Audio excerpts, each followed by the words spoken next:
Hey, Tom, can you hear me? Yes. Okay, we will go ahead and get started. Cool. First one is going to come from Gene Fournette. Hey, Tom, a two-part question about Byron. Yep. Number one, now that you've had a full season with him, what Yep. would you say is the biggest benefit that he has provided you this season? I mean, you've had zillions of seasons with offensive coordinators. What has Byron done for you? And Well, and the second part, 15 years ago, you went head to head with him in a playoff game, and now a guy 2.5 years younger than you is coaching you. I mean, that's pretty bizarre. yeah, he's Byron has a great presence about him. He's a, former quarterback. So I think so much of how he sees the game is through the eyes of the quarterback and, puts himself in that position that, okay, how would I like this done if I was under center?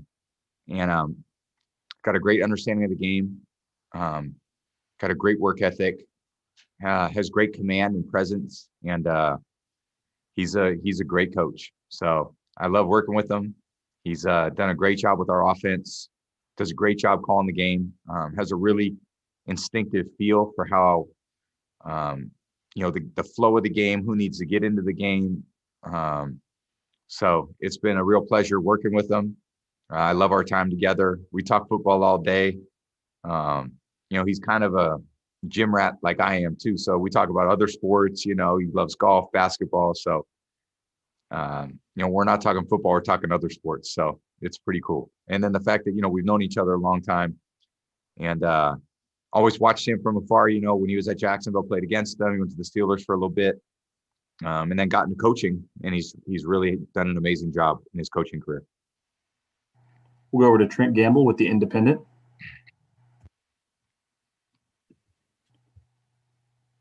Hi, Tom. It's a real honor to speak to you, man. I hope your family are well, and congratulations on making it to another Super Bowl. Thank you. Appreciate it.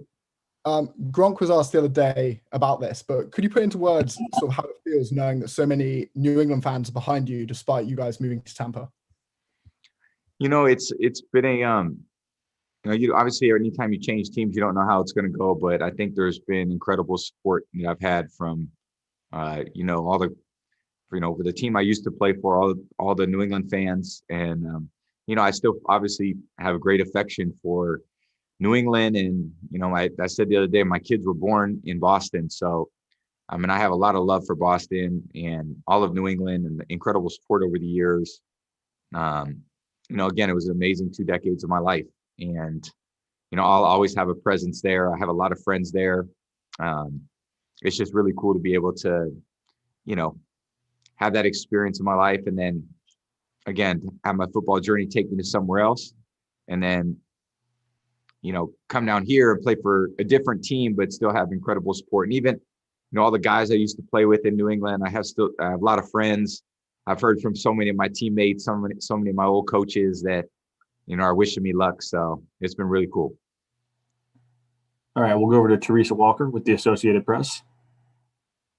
Tom, the Pro Football Hall of Fame announcement is going to be coming Saturday night. Peyton is kind of expected to be in that class as a first ballot.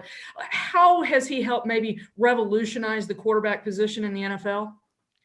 Well, Peyton was someone that I always just admired as a quarterback, as the leader of a team. And Peyton and I are right around the same age. He's a few years older than me, but I always looked up to Peyton because he was a little older than me, and he was always doing things the right way. His team was always in it. I know our teams had a rivalry against one another, but when you went against a Peyton Manning-led team, you were going against essentially the other best team in the league. And it's no real surprise that he'd be a first ballot Hall of Famer. An amazing player.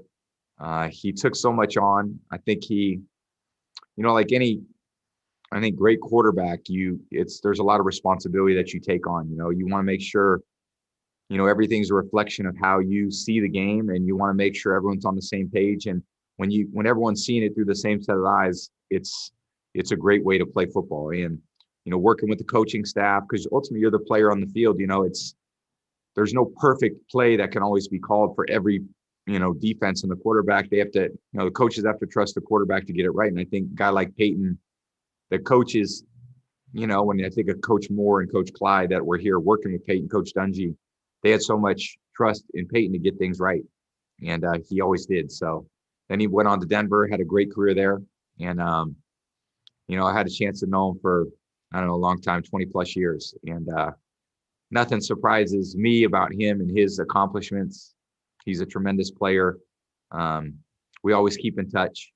He's always wishing me well wishes and so forth. And, really happy for him.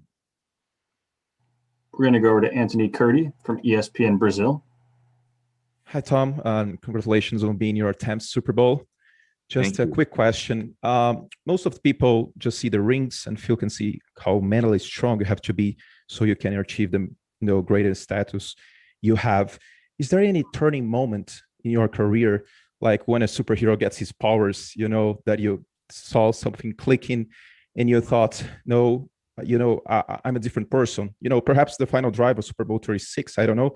And a quick follow-up, could you say hi to your many, many fans in Brazil? I don't know how many Portuguese words you know and can say, but they will be so happy.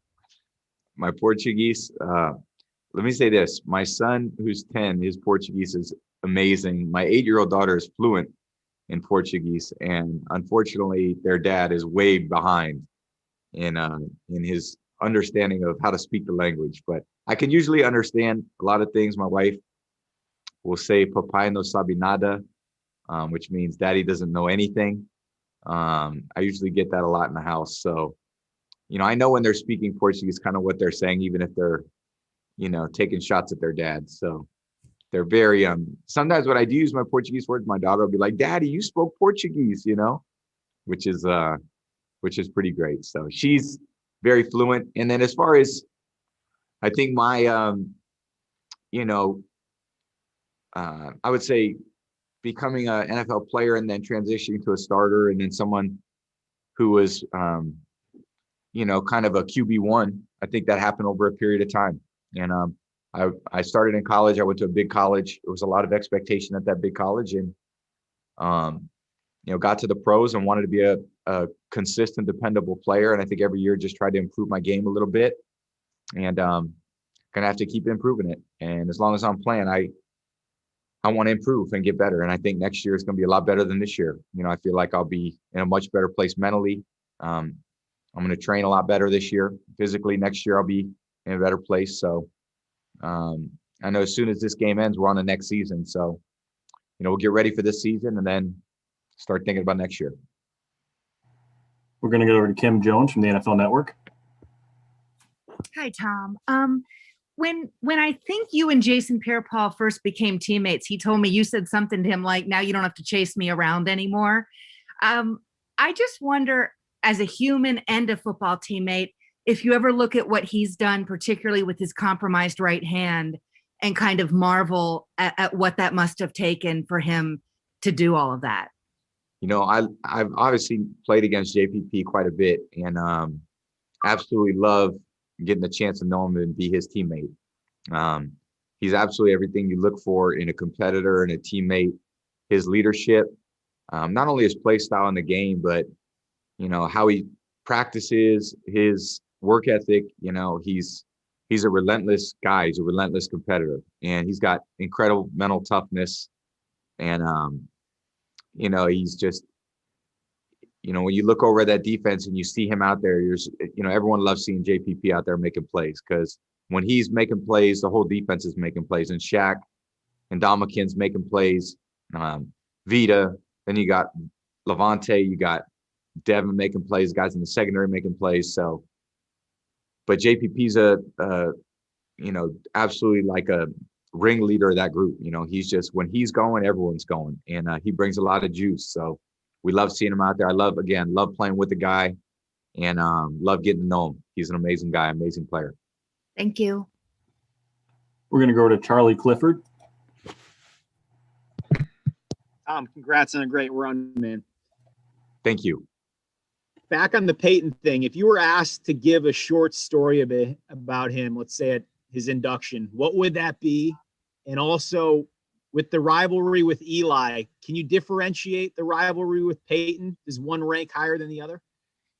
Yeah, well, obviously the Colts were in the division. I played against them, Peyton a lot. It seemed like they were in our division. They were when I first started in the league, and then they moved to the South, out of the East into the South when Houston came into the league. But they're, and then Eli playing in the NFC East. We didn't get to play those guys. We played them every preseason, so we had a lot of great games. Unfortunately, didn't always do our best against that team.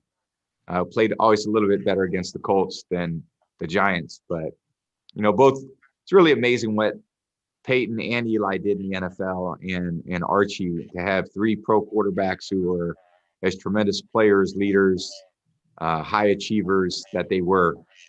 Says a lot about their family. So I always just had great respect for all of them.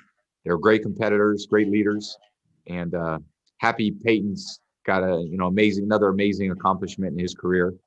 And respect Peyton for being the number 1 overall pick, really living up to the standard of a number 1 pick on and off the field. And he always seemed to do things the right way. And he would, there was always a story that when I first played them, it was my first start. I went over out early and I went up to Peyton, and I had never really talked to him. And I said, "Hey, Peyton, I'm Tom Brady here." I think I walked over. He says, "Hey, what's up, Tom?" And that kind of, blew me away that he knew who I was, which was pretty cool. And again, been friends ever since. We're going to go over to Karen Loftus from WFLA. Hey, Tom, I want to go back to talking about Byron real quick. He may be the epitome of toughness when you talk about his time in Marshall. If you remember his one-leg game where he finishes the game with a broken leg and his offensive linemen are carrying him down the field. Yeah. What does that do to set the tone for this team, knowing that you have an OC that is such a warrior? And do you think that some of the younger guys have even seen this video? If they haven't, they need to. And Byron, I talked about that day, and it happened. He went, left the stadium and got x-rays, drove back to the stadium, went back in the game and finished it and balled out, and, I think it's really an example of who he is, because he's a great competitor, wants to be out there for his team, and was going to give it everything that he has. And it's the same way that he coaches. He gives everything he's got.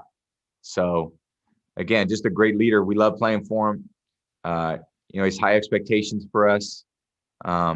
He just has a great demeanor. Nothing ever, in the end, really gets under his skin. He's got great poise, and he's just got an amazing sense of poise under duress. And it's a great attribute to have for a coach. And he's got a lot of great years ahead as a coach, and I'm sure he'll be a head coach very soon. Our last one's going to come from Tom Rock at Newsday.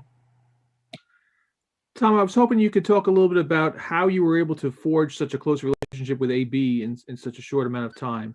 And also, if it reminds you of any other relationships that you've had in this league. I'm thinking maybe Randy Moss, who was sort of had some bumps along his career, and then found you and was able to get to his best. Yeah, I think my relationship with every player, whether it was Randy and AB, it just starts with I don't have any predisposed notions of how things will go or how they should go. I just try to get to know everybody. I try to, in my own way, be a positive influence in their life. They're a positive influence in my life. Randy and I connected right away. Antonio and I connected right away. And he has a great love for the game, is a real perfectionist about how he plays, how he takes care of himself. Incredible football IQ.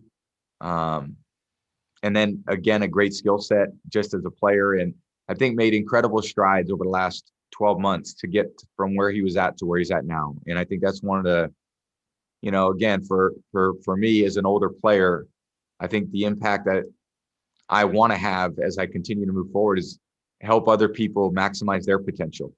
And I feel like, I'm obviously on the much closer to the end than the beginning. I have the ability to help people through my own experiences to help them be the best they could be.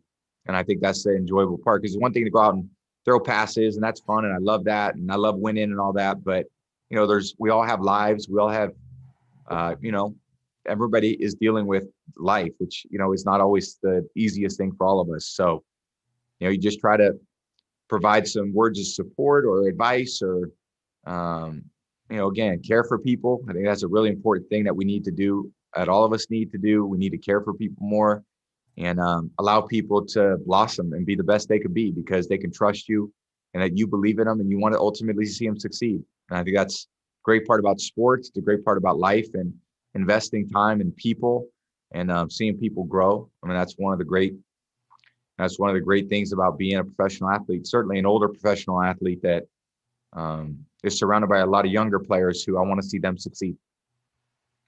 That's all we have time for today. Thanks, Tom. Thank you, guys. Appreciate it.